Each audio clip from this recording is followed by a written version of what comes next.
దేవునికి స్తోత్రం. నేటి దినాన మన అరుణోదయపు దేవుని వాగ్దానము యోబు గ్రంథము 5వ అధ్యాయము 21వ వచనము.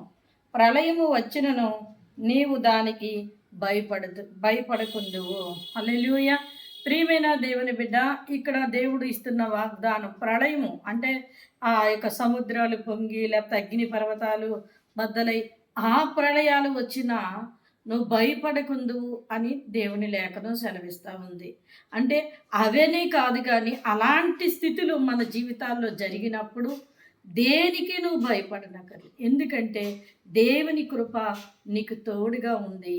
ఆయన నీ వెన్నంటి ఉన్నాడు కనుక ప్రళయాన్ని లేకపోతే ఇంకేదో పరిస్థితిని చూసి నువ్వు భయపడకున్నా దేవుని వైపు చూసి ధైర్యం కలిగి ఉన్నప్పుడు ఆ ధైర్యం నిన్ను ఏం చేస్తుందంటే నీకు వస్తున్న ప్రళయం నుంచి ఆయన విడిపించి నిన్ను అనేకులకి ఆశీర్వాదకరంగాను దీవెనకరంగాను మారుస్తుంది.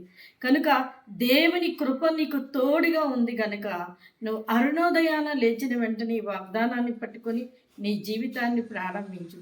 ఎటువంటి ప్రళయమైనా ఎటువంటి పరిస్థితులైనా దేవుడు వాటి నుంచి నిన్ను విడిపించి నీలో ఉన్న భయాన్ని తొలగించి నీకు గొప్ప ధైర్యం ఇచ్చి నిన్ను ఆశీర్వాదకరంగా మార్చి అనేకులకి ఆశీర్వాదకరంగా నిలబెడతారు. ఆమేన్.